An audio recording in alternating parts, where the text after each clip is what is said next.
once heard someone describe how to catch a monkey in Africa. First, you get a glass jar with an opening just large enough for a monkey to reach its hand into, and you tie the jar to a tree.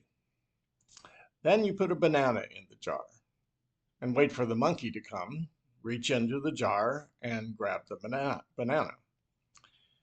Then its hand is in the shape of a fist around the banana, and it can't pull its hand out of the jar with the banana. And since it won't let go of the banana in order to remove its hand, it's stuck. And you simply walk up and throw a net over the monkey. Now, I'm not sure if that actually works or if anyone has really tried it. But factual or not, it makes a good parable, which teaches a valuable lesson for us human beings, I think. A piece of the puzzle that is part of us human beings is the desire to hang on to something and not let go, even if it causes us problems. Now, we have to hang on to many things that help us survive. For example, I hold on to my job so I can pay the bills. I hold on to relationships to avoid being alone. I hold on to my faith, which gives meaning to my life and helps me be a good person. There are many things we would not want to let go of, nor should we, because they're integral to who we are and necessary for physical or psychological or relational, spiritual or moral survival. But complications arise when we get confused about what is really necessary for our survival, things to hold on to, and what isn't necessary for our survival, things that we can let go of. The monkey that can't let go of the banana thinks that particular banana is necessary for its survival, but it really isn't. That misconception gets the monkey captured. We often imprison ourselves, I think, by holding on to things that aren't really that important or necessary. For example, we want others to like us. Their positive opinion of us is like a sweet banana we think we need for survival, and we will sometimes do anything to hold on to that. Our thoughts of, what if someone doesn't like me? Then what? That kind of scares us.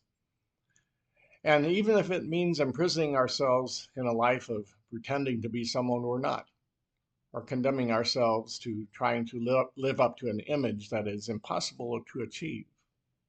Sometimes we'll hold on to that tightly, what other people think.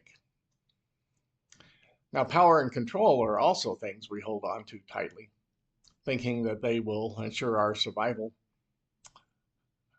Manipulating or threatening or shaming others, winning every argument by shouting the loudest, or building the biggest military are all examples of this holding on to power and control.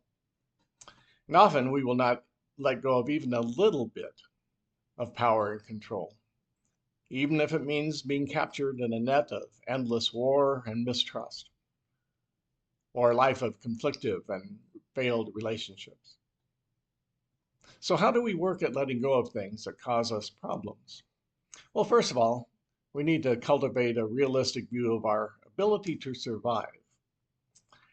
There are relatively few things in life that can threaten our survival or threaten who we are. But our fears and an imagination can tell us otherwise. So we have to work to recognize what's real, what is reality. At our core, we are precious creations, made in the image and likeness of God. And nothing can change or threaten that. Not other people's opinions of us, not our successes or failures, not our mistakes, not our physical beauty or our plainness, not our culture or race or gender, not our IQ, not our economic status, not the number of friends we have on social media. Nothing can change who we are in that sense.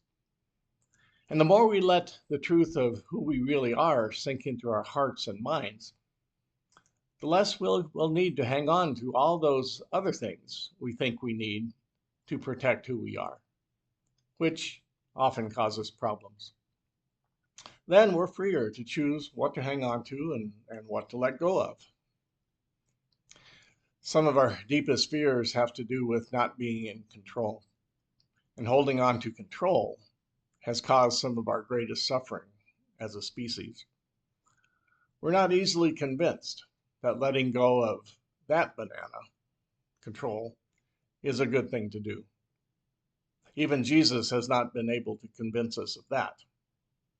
How often did he say things like, turn the other cheek, or do good to those who hurt you, or sell what you have and give to the poor, or the one who loses their life will save it? Now, we mostly all agree that those are nice sayings, and we quote them often. But letting go of control in those ways really doesn't make sense to us. Our fears often keep us hanging on to doing things the way we want to, but which continue to cause us problems. Now, Jesus also said, fear is useless. What is needed is faith. That's Mark 5:36, verse 36. And therein lies our hope. It takes a leap of faith to believe that letting go of some control will not threaten our survival, but will lead to life. We probably won't be convinced of that by logical argument alone, but reflecting on our past experiences can help bolster our faith. For example, experience tells us that a relationship will survive only if both parties sacrifice some control. I think we all kind of know that. It's that way in marital relationships, business relationships, and relationships between political parties, as our political situation now is proving. Reminding ourselves of things like that can help us decide to let go of some control in the future when needed. Of course, there's no guarantees, and that is why faith is required. Our Christian faith is built on the trust or belief in the Paschal mystery, that new life comes from death, and death is letting go.